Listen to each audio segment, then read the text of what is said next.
when I get an artist in a certain genre or style and I want to send them relevant examples, I usually can just like scroll through that playlist and find a couple that I think are going to be really good fits. I don't have to like sit there and like try to think back to all those sessions and think of one. I can just go here. These are the ones that I really like. These are some of my like standout projects.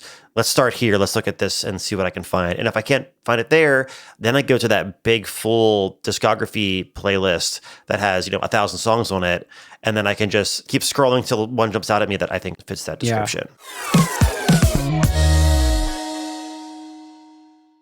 Hi, Ben. Hi, Carl. I forget what we planned on talking about, and I'm excited to be surprised.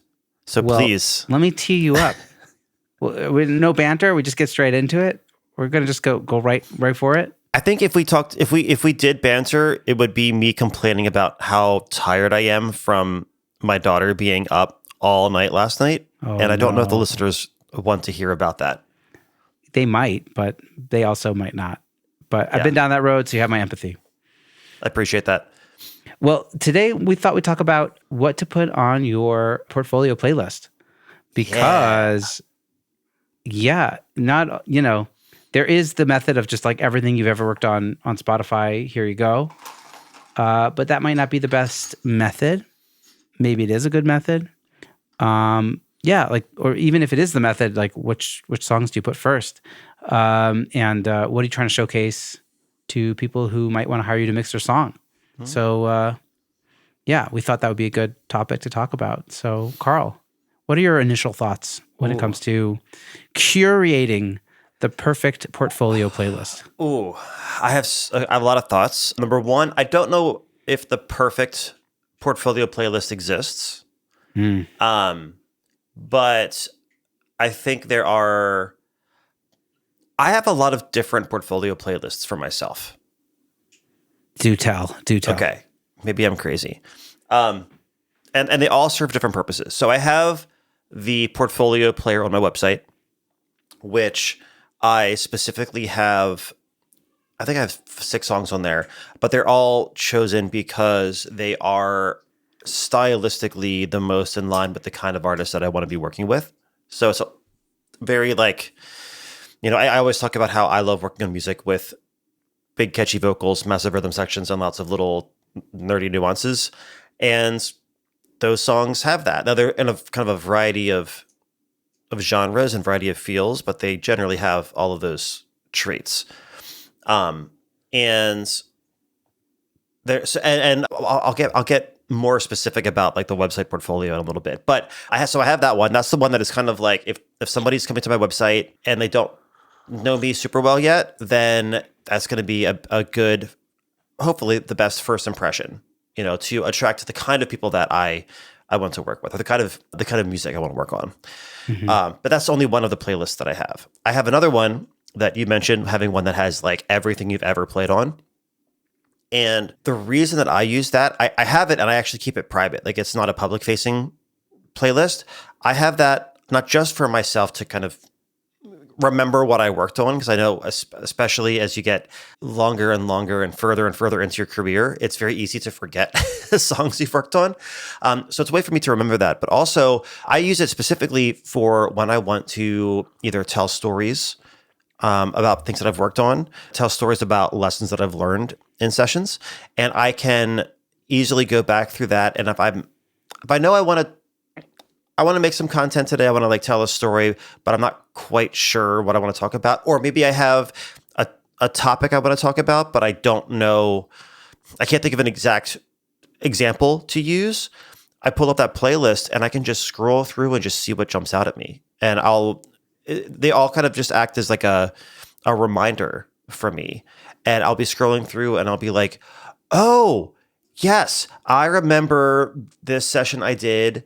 And it was one of the first sessions I ever played 2 live drum set tracks, like 2 live drum set layers on the same song. And I was playing brushes and it was kind of like this train beat vibe, but I wanted to do something a little bit special. And I basically like did just, it was like kick drum and then brushes on the snare. And I don't know. This just came to me right now. I can't remember the name of the song. I wish I had the playlist up. But I played one pass of kick drum, just simple 4 on the floor. It was kind of like an acoustic singer-songwriter, like Bright Eyes kind of vibe. Yeah. And I played just kick, like just kind of simple 4 on the floor for most parts. And then I did 2 separate full takes of like a brushes, like train beat. And we hard pan them the way that you would like hard pan acoustic guitars. And I tried to be as like tight with itself and like kind of simple as I could. But then as the song progressed, I would just try to be a little bit more variation in the parts, and it would still be pretty subtle. Like you wouldn't even really notice that there were 2 different drummers until it gets later on, and you start hearing like the differences between the 2 sides. So that right there, that is the reason why having a playlist that has all of your tracks on it is very helpful, because then one sparks your memory. And it's killing me that I can't think of it's my buddy Bruno. And I cannot think of the project. This is probably almost 20 years ago. Yeah, it's like, guys, check out Bruno Mars catalog from 20 years ago. Yeah, not Bruno Mars, a different Bruno. Bruno Venus. Oh, God. Oh, God, I'm stopping. Okay. Wow. But that's a good example where if I want to tell a story about maybe something interesting that happened in the studio or a lesson that I learned, or maybe, I'll look through that until something jumps out and kind of like sparks my memory. Because then, I mean, if you can't tell, when it's something that I'm excited about and it's like I'm excited about it in the moment, I'm going to be more, hopefully, fun to listen to when I tell the story or when I talk about it. I'm going to be more energized, and I'm going to be a lot more enthusiastic and a lot more myself, because I'm not talking about it because it was on my calendar to talk about today. I'm talking about it because seeing that song title just, churned up a memory from 20 years ago. So, like, all these memories are like not like you don't remember all of them because they're tucked away in the back of your mind. But then when you hear like one thing, or it's like if you smell something you haven't smelled in like 10 years, just like brings you back all of a sudden. Yeah. It's just sort of like you hear the song, it's like, oh, I remember what happened there. Oh yeah, we recorded that there. It all just comes flashing in. Yeah, and you could even sometimes you think about like, oh, I remember that was the first time that I learned what throat coat was. And for singers, and like the special kind of tea that they drink to help them, have a, keep their throat coated, I guess, and like be able to, do longer sessions, and whatever it is. And like I said, especially if you've been doing it for many, many, many years, it can become a blur. And having a big playlist like that is very helpful to help unblurify it. And it's like making a journal or something, you could like reference back. Yeah. So very cool. Yeah. I have some others, but I want you to go. I don't want to just take over this conversation. Well, you're like inspiring me, because I want to make that list, because I actually don't think I have everything I've ever worked on in one Spotify playlist. And now I kind of want to do that, just to kind of, I don't know if I'll be able to at this point. I'm sure there's so much I'm forgetting. I literally this week, a potential client asked me like, "Oh, can you send me like specifically like male vocals that you've recorded?" I'm like, "Okay, well, these I mixed and these I recorded," and like, I'm like, what? I know I've done so many, but like they're not like all at the So I'm like skimming through like random playlists to sort of find things that like would be good. I don't know why this person. Maybe it's a red flag, because this person asked for like. I gave him like 4 examples. Like, can you send me more? I'm like, okay. Yeah, that's a red flag. But that's like a red flag. That's another conversation. Yeah, I'm like, all right, I don't really care, but I'll send you it, and if you want to hire me, we'll talk about that. But like, whatever. So yeah, it definitely sounded like a red flag. I'm like, okay, but whatever. Anyways, that's a wrong conversation. But in that moment, I was wishing I had like something more organized laid out for me, because like I don't even remember. I don't even know why I need to prove this. I've done so many vocal sessions. Maybe I've done more female vocal sessions than male vocal sessions. But anyways, yeah. So I think I want to do that. But I do have like playlists of like, just generally speaking, like productions I've been a part of, which is like a private playlist, and mixes I've done, which is also a private playlist. And I have, the portfolio on my website. Maybe we could talk about that. We both are using the FilePass player, I think, which is cool because it gives us statistics But also just kind of gives us a place to curate just like a few songs so people are not overwhelmed. So it's kind of like, I don't even know how many. It's like 5 or 6 songs on my website. That's like, hey, and I'm kind of trying to give. I'm like a little less specific than you with that playlist because I'm trying to show a couple. Well, not in the terms of like trying to like. I'm like totally not making sense, but it's less specific than you like genre wise. It's maybe more specific like things I do well, if that makes sense. So it's sort of like it has like a few things from like a few different genres that I think of songs that I think are really good and will attract artists that I would want to work with, not just that they would want to work with me. And so maybe this artist that asked me about male vocalists saw this and like maybe it's not a good fit because they heard female vocals or something. I have no idea. That's such a weird. Yeah. Yeah. Definitely a red flag. Yeah. Yeah. We'll find out if anything comes of this. Yeah. Yeah. I'll tell you more about this off the air. But in any event, yeah, it's sort of just like songs that I think sound good and are within a vein of stuff that I would like to work on and not stuff that I would not like to work on. So that's sort of the breakdown of the playlists I have. But now I want to make an archival playlist that is like a journal of my history in music. Oh man, and I want to challenge you to be way more specific with your website portfolio. Yeah. I would say so because like the one thing that I do, I don't pay attention to the analytics. Actually, personally, that's not why I like using the FilePass. Yeah, I don't player. either. It's not like I'm getting like hundreds of plays. You know what I mean? I'm getting like dozens of plays, but not. You know what I mean? It's not like. Well, the weird thing on my page, this is like a side, but I don't know if it's because I use it on Squarespace, but I'm looking at it now and it says has 3,500 playlist views, 0 track plays.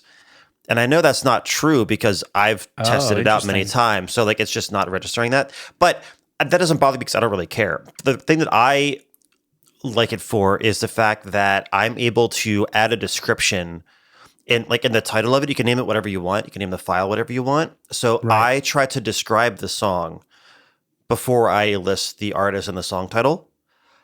Because unless the song is, unless it's like a Foo Fighters song or a, Doechii song, like no one's going to know, generally speaking, they're not going to know who the artists are.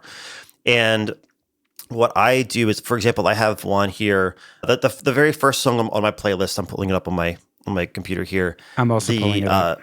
The first one is a song by this band Lowborn, who I love. But instead of just saying Lowborn, Sick of My Life, and then having, 6 songs and the viewer most likely not knowing who any of those artists are, I wanted to put a description in front of each one. So for that Lowborn song, I have self-aware alt. And then the next one, it's ultra catchy indie pop. And the next one's introspective indie. So it's like trying to describe what to expect. So that way, I'm assuming the viewer does not know who those artists are. And maybe the first song isn't the one that's going to be right for them. So I want to give them the ability to kind of self-identify which of those sounds more like what they're interested in. And then I know that when they click it, they're going to hear the song that is most likely to be in line with like their musical tastes. Yeah. Well, it's so specific. I just looked at it also on your website and it's like totally interesting. I'm curious to try it out and just see if it does anything.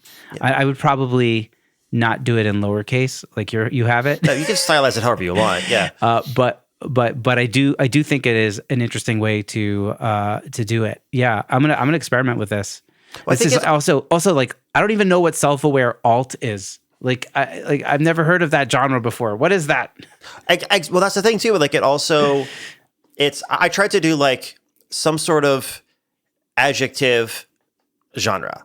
So it's not just like genre. Pop punk. It's like, oh, this is like playfully bitter pop punk. Just something that's going to get it to be a little bit more enticing and make them actually want to click. Because I mean, when it comes to websites, I say this all the time. The viewer, like the visitor, doesn't owe you anything. They don't have to read. They don't have to press play. They don't have to listen.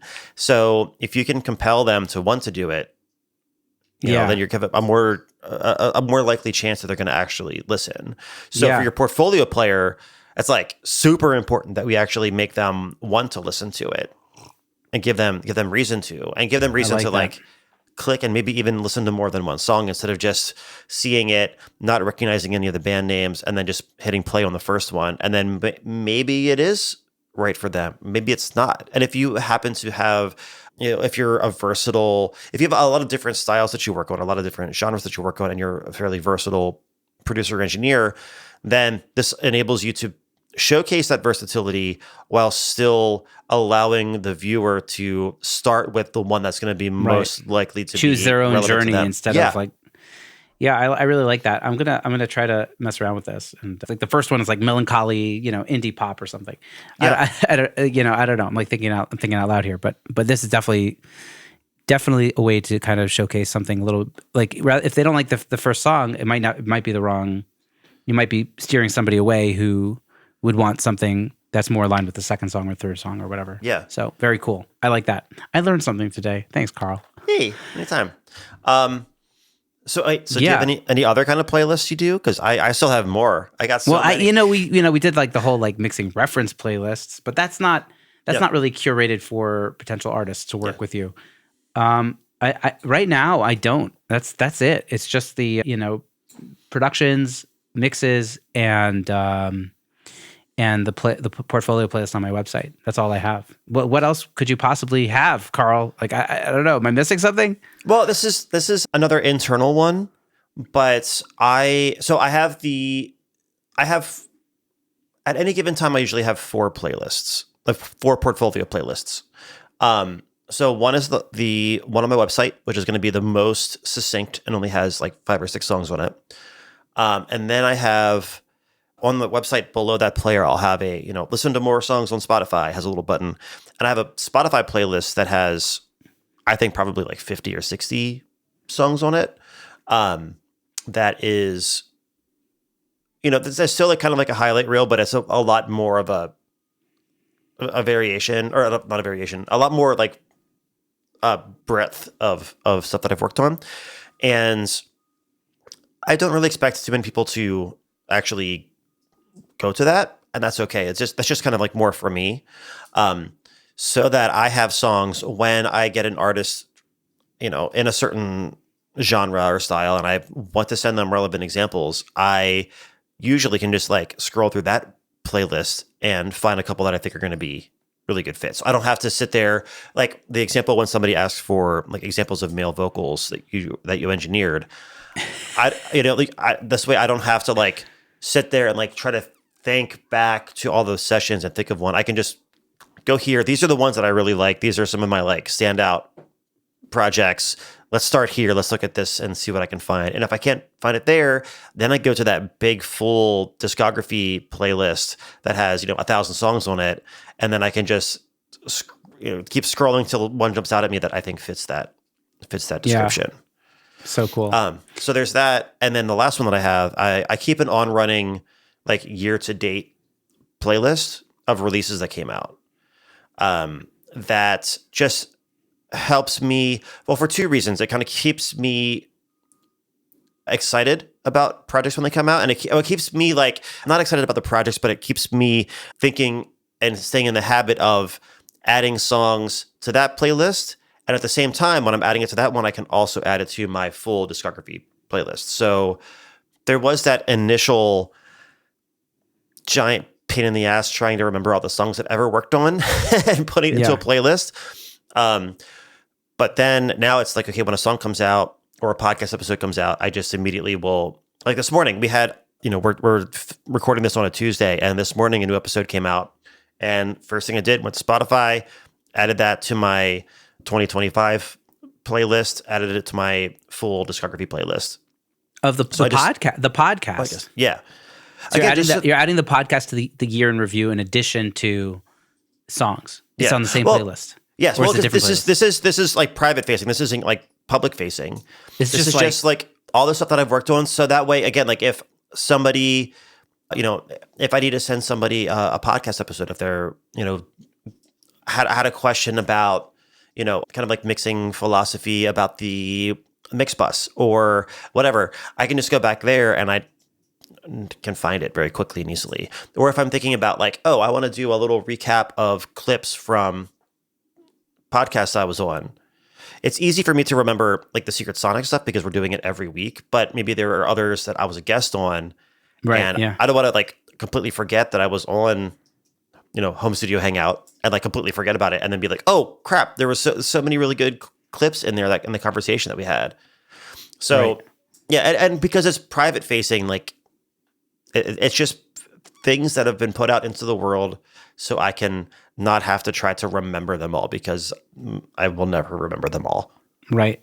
Well, now you have no choice but to continue paying for Spotify because you're like totally in their ecosystem. So like you can't switch over to Tidal or whatever. I'm sure I could find a way to scrape it into like a Excel spreadsheet or something. Right. Yeah, you probably could. Yeah. Yeah. And if people use Muso, or any of those, like those platforms, if it has enough of the songs on there, you can always just like scroll through that. I won't get into my thoughts on Muso, but I feel like, I think when I look up my own name on there, I've got like 15 songs, and it's like, okay, but when I look at my actual discography, I've got like 1,000. So and I don't have the time, I don't have the excess time and energy to like go through and try to claim all these songs. Like I'm too busy doing the thing to Right. go through to go do that.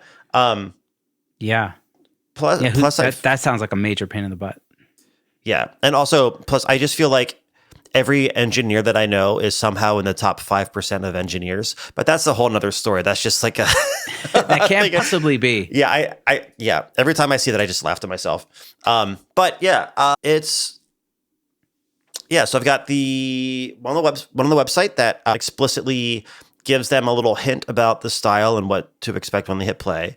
I've got the slightly longer one, like my kind of highlights reel. That's on Spotify playlist. I've got the ongoing, like year-to-date playlists. And then I've got, that's also private. And then I've got the full, everything. I call it the CB not quite full discography because there are, especially if you've been doing this for more than a couple years, like there's stuff that Falls through the never on cracks. Spotify. Yeah, like there's stuff And that I yeah, worked there's on stuff before that never like, gets released. Like you might have worked really hard on a song that just never got released properly. Well, that's true. I meant like even like Yeah. albums I worked on. I got hired to play on in college. That was like before streaming. Oh, wow. And those CDs like never made it. You know what I mean? Like, Of course, yes. so there's never going to be a full discography. Right. But yeah. But you don't put the podcast episodes on that like all time thing. It's just for like the year in review. No, I do. It's on my like full discography thing because Everything that it's like body of work. It's like whatever it is. Yeah. Because again, it's not public facing. This is just for me to just be able to scroll through. And if I wanted to, I could separate it into a separate playlist. But if it's an internal thing, like I don't know. I feel like I'm going to be more likely to forget to do it if I have like a separate playlist just for like podcast episodes, even though no one else is going to see it anyway. Got it. So I think it's just for my own ADHD. It's like I built one habit. I'm probably not going to be able to build a second one. So let's just if it ain't go broke, for don't it. fix it. Yeah. Just go for it. Okay, cool. So I don't know. Do you want to like try to like, I don't know, coach me now for a little bit and say like, Ben, here's how we could get more specific about your portfolio playlist. Okay, so we're gonna do this, and it's gonna be in the episode. This will be good. Okay. Is it just at benwallock.com? Just benwallock.com. Here we are. So the benefit of having the descriptions on here rather than only the song titles and the artists is the fact that you don't have to be super precious with which one you want to happen first. Right. Right? Because now you're not forcing everybody to have the same first impression. You can allow them to have the first impression that's going to be most likely, relevant to them. Yeah. So my initial gut thought was like, well, why do you have the Malky song first? But then I realized that, once we start talking about the descriptions, then that actually doesn't really matter nearly as much. Yeah. It was just more relevant. I don't know. It felt like it was more relevant to more people. Just more in line with like sort of the kinds of songs I'd rather be working on. yeah, I don't know. That's really it. Yeah. I don't know. Okay. It No, was just that's also like a newer song that sounded good, I thought, and kind of went in a direction I was happy with. no, that's awesome. So that's something I want to point out too, is that the way that I look at it is I don't choose what goes on my portfolio based on what is like the best mix or like the best production, or like the mix that I'm happiest with, like from a technical perspective. I want to make all of my decisions based on what do I think is going to be the most interesting and exciting for the people I want to work with. Yeah. So I'm way more interested in really like songs that have a really strong intro, like that really grab your attention right from the start. Because if a song that has a phenomenal mix and is like has so much depth and nuance and dynamic range and it's so beautiful, but it's like the first 2 minutes is just like vocals and acoustic guitar, and they never get into this section where like you're beautifully showcasing the 16-piece string quartet. Well, I guess you can't have a 16-piece string quartet, but like, you know what I mean? Like, you could have a 16-piece quad quartet. Quad quartet. Yes. Okay. I don't want to go into the mental math of figuring that. A quartet of quartets is your string fractal that's happening. Yeah, but you're not going to even hear that because it's 2 minutes into the song. So even though like objectively you think, oh my gosh, like that is probably the best work I've ever done, if the listener never gets to that part of the song, then what's, if a tree falls in the woods and no one's there to listen to it, kind of a thing. So I would say then, I don't know if that's sort of the reason why I did the second song actually second was because it has like a long introduction. It takes a long time to build up, and then it's like a gorgeous song and a gorgeous mix, but it's just like too much beginning to be like the first thing that someone clicks on a playlist. Yeah. And now so then I guess let's start with that one, because you have kind of like thoughts on that. So how would you describe that song? How would you describe? So this song is like it's called Young and Old. That's, I guess, for the podcast reasons, like the song. Yeah, it's called Young and Old. So this is like a religious based journey, I guess. It's like a song about I guess it's like a song about, it's like a spiritual song. I don't know how much into the weeds I want to get here in terms of like giving it like a Jewish intellectual conversation here, but yeah, it's just like a journey of like, I guess, searching and stuff like that, and hoping, and with this artist, and it really is like a very, very, very slow build, and it starts off with just like reversed like effects and reverse, like I think even reverse cellos, and then it goes into like it like washes out into like just like an acoustic guitar and a vocal, and it's like that for like a verse and a half or something, like a verse, chorus, verse, and then it finally picks up with like big drums and bass and everything. Yeah. So it's like just like a slow build, like really well thought out song. That's just like difficult to pin down on a playlist. So that's why it's number 2. Yeah. Like the first one just gets right to the meat, like a vocal that like wants to draw you in, and then like full drums and like, like a big, like a nice big full sounding instrumentation.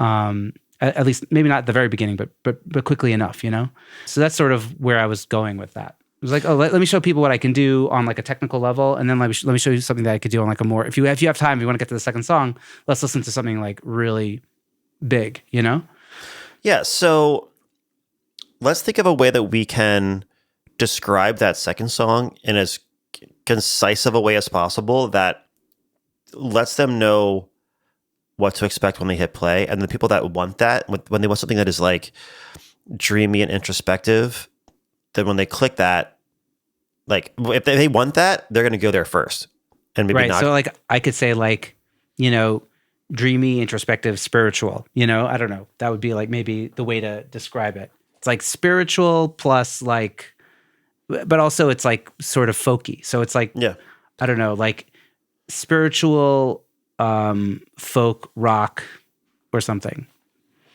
I don't know. Would probably be a good way to describe it. Spiritual folk rock or spiritual, transcendent. No, that's the same thing as spiritual. Spiritual, introspective folk or something. Yeah.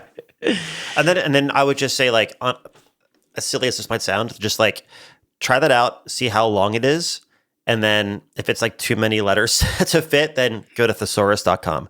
But I think honestly, like it's one of those things where it's probably less, I hate to say that it's like less important to have like the song title and the artist fully visible. Like it's just getting their attention and getting them to click it is going to be more important. And then I think you can just like, scroll to the left or right if they want to see the actual rest of the name. If you're running out of characters for the words. Yeah. So like dreamy, what do you say? Like, no, spiritual, introspective folk. Is that what you said? Yeah. Something like that. Exactly. Yeah. Okay. So then, somebody comes to your website, either they're going to see these lists of names or they see Let's Meet Halfway, Young and Old, Just Ashamed. Like they're just kind of guessing. And when you say, spiritual, introspective folk, like they know what they're going to get. And if that piques their interest, they're going to hit play. Yeah. Whereas just seeing the song title and the name isn't going to make them hit play. Yeah. So what about Let's Meet Halfway? Yeah, so that's like, I was thinking like melancholy indie pop, Boom. There you go. Melancholy indie pop. What about Just Ashamed? Say like, like emo indie pop or something. Is that a thing? Sure. That doesn't. I don't know. Something like that. It can be a thing. Yeah. It doesn't. As long as you're kind of describing it, you're describing it in a way that people are going to be like, huh? And want to click it. That was like with a touch more rock, like of a rock edge or something. Like, I don't know, like edgy indie pop or something. I don't know. Maybe something like that could also work for that. Okay. When You Come. I don't even remember. That would be probably like indie rock or something. Okay, so that's a genre, but what's the description? Because indie rock could mean all sorts of things. Storytelling, like I don't know, like storytelling, indie rock or something. Maybe. Yeah. I don't know. I have to think about it. Yeah, but at least you kind of like you see where I'm going with this, right? Yeah, like make it really specific. Like I also on your website I saw there's like three things, like for every it was like self-aware alt. Ultra catchy indie pop, introspective indie, fun yet sad indie pop, playfully bitter pop punk. It's just like enough information to get somebody to like really know what they're about to listen to. Yeah, and maybe think of it as just like the hook that gets them to actually hit play. Mm-hmm. Because I think that's one of the things where videos are clunky for portfolios if you were solely relying on videos. But at least the one pro, about having the YouTube like thumbnails is at least like you see the artist. Like I'm looking at the page here and I can see Alex's face and like with that hat and the beard and like you could tell with the the stylization of the like the black and white, like you can kind of get a vibe for what that's going to sound like. Yeah. So like I know what I'm going to click on. And if that looks like something I'd be interested in, I'm going to click on it right away. Yeah. But then you have to rely on the artist not only making videos for the songs, but making them good. Because you don't want to like use like a crappy music video. Do you have videos on your site? I don't, no. I use some for like on social media, but I don't think I have. It's interesting how like I feel like the video era has like dwindled in terms of like portfolio. Like I think there was a time where like all you would do is like YouTube videos, and now it's like mostly Spotify is what you see, which is ironic because like video has never been bigger, and like even podcast is moving to video, which I'm starting to have feelings about, but I'll talk to you about it. But like everything is moving to video, but like actually music is becoming less video based, which is interesting. Or at least it's less long form video based, right? Like the long form videos, unless you have a big budget, like the long form videos are more almost like intended to be then broken up into smaller chunks and used for promo, as opposed to being like their own thing, their own art piece. And maybe it's because being able to make a really cool looking video has become a lot cheaper, that they become a little bit less special. Yeah, I don't know. It could be. Yeah, I don't know. But yeah, so Yes, I would say, for any of you that have a. Oh, actually, you know what? I want to go back. I want to say a couple other thoughts about playlists and Sure. why. Um, so first off, I want to be very clear. This is not sponsored by FilePass. We both just use it and love it. Just, This podcast did have a sponsorship stage with FilePass, so I will be fully transparent. We're not currently sponsored by FilePass or anyone, I guess, other than ourselves. But yes. Yes, but Sorry, full disclosure. Yes, full disclosure. You probably should have mentioned that earlier. I just love it for this fact. Like I said, I don't even use the analytics. Like there's a lot of that kind of stuff that I really don't care about. But it's the ability presentation. The presentation is great, and you can present it with your own branding, your own colors. Yeah. So I could match the colors to my website, which is great. But what I want to say too is that when we think about the reasons why using that versus Spotify versus other things, like I would say, like you make the argument that the other embedded players don't sound as good, and like I would make the argument that that probably means more to us as the engineers than it does to the artists listening. I'll be honest about 100%. that. 100%. Nobody cares. But a thing that I feel like people that I didn't realize, and I didn't think about this for a very long time, I just had Spotify as my portfolio player on my website, and I knew that if you didn't have Spotify, that it would just play like the preview versions.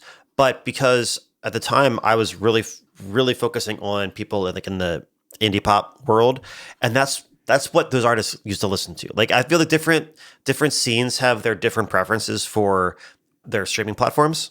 Like as listeners, like I feel like Tidal is for nerds like you. I don't use Tidal. I use Spotify. I feel like well, okay. So let me cut that part out. But yeah, no, don't cut it out. Don't cut it. Well, like Tidal is for like audio nerds, like me. Yeah, Tidal's for like audio nerds. SoundCloud is for people that are either in like a lot of electronic music world, a lot of like underground rap. Use that. Yeah, hip hop. Bandcamp is great for like indie rock and prog rock and people that I don't want to get into the hypocrisy of Bandcamp Friday, but I'll get to that another time. People that that want to have the instant download available and are very like anti-establishment. And then you have a lot of like hip hop and R&B listeners use Apple Music, and like just the worlds that I'm in, they happen to use Spotify. So I would say I think I only maybe had 2 artists in like a 2-year span. I probably had like 2 artists tell me that they couldn't listen to it when they went to the website. But then I realized something. It's that if you're not logged into Spotify, then it's going to play the little like preview version. It's crappier quality. You don't choose which 30 seconds it plays. But I thought, oh, well, if they're listening on their phone, like they're going to be logged in, it's going to be fine. What I failed to realize at the time, or maybe this changed, but if you were to click on the portfolio link in my link tree at the time, and if it pulled it up, it wouldn't load in Spotify. It would load in the like that internal browser that Instagram has. Right.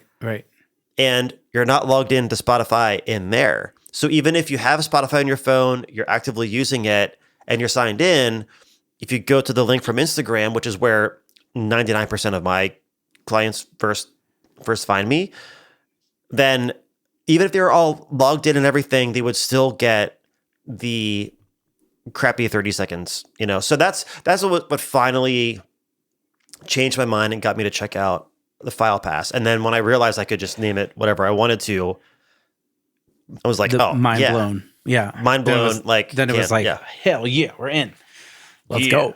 Let's go. I said it like this. I said as Ben. I said it like this. Hey, I said it like this. I don't know why Ben's impression of me is hell yeah, man, let's go.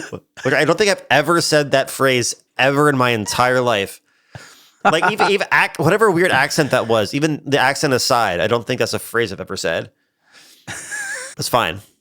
It's fine, Ben. Whatever. I'm just. You don't even know me. I don't. I think I know you a little. At least a little. A little bit. Yeah. I've never met you in person though. The people should be. The people should know this. We have never like shook hands, or seen each other face to face. Yeah. Or kissed. Or kissed or hugged or any of that stuff. So yeah, the people should know. But one day, hopefully I'll make it out to Lancaster. Yeah. Or something. We'll see. For the kissing, right? Yeah, sure. Whatever you want, Carl. Oh man. So, no. Yeah. Yeah. So portfolios. Portfolios. Choking on my iced coffee. A great time in Lancaster, Pennsylvania. Yeah. So back to the platform that you choose to use. That's just something to consider too. Like, what are the people that you're trying to attract? What do they listen to music on? Because just because you listen to it on a platform doesn't mean that they do. And finding something that is, high quality, but more importantly, user neutral, I guess is a good way to say it.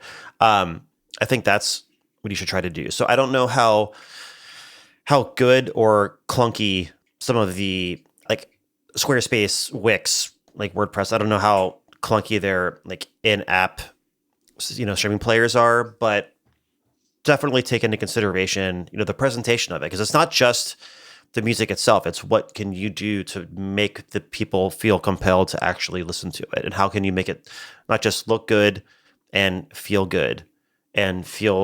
welcoming. Yeah, I think that's good. This is some good advice. Sweet. So we've given people what to think about. I have a lot to think about.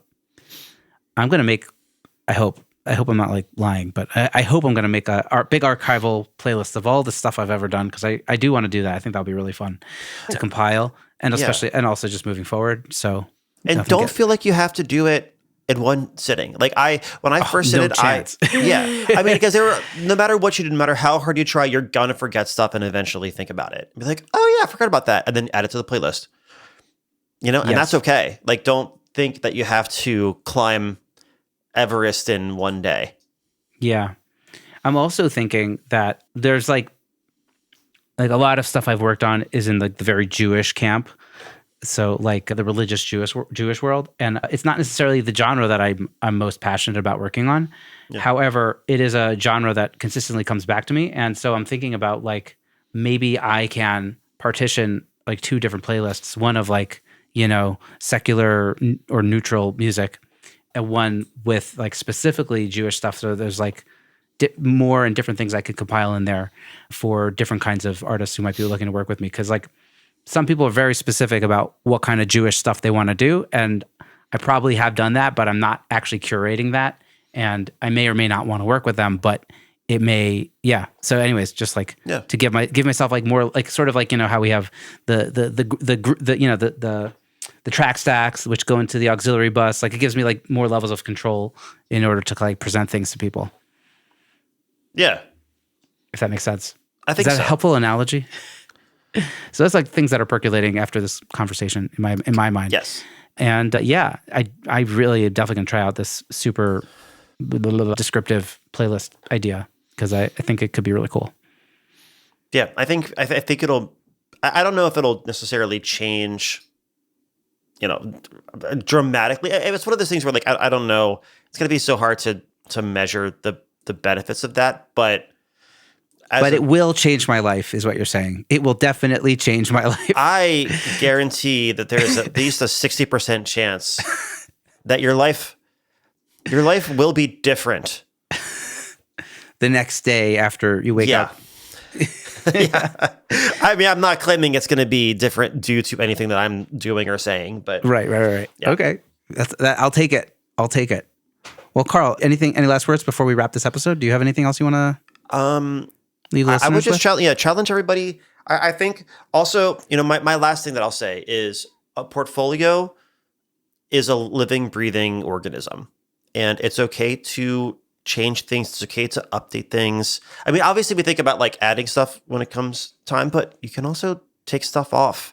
You can swap things out, just think about who you're trying to attract, or it's not even necessarily attract, because I guess usually they're already going to be on your website. They're already attracted. It's to some degree. It's like, who are you trying to, whose gut feeling about you are you trying to confirm, right? And choose your songs based on what you think is going to be interesting to them, not just which one is like the technically, your technically finest mix.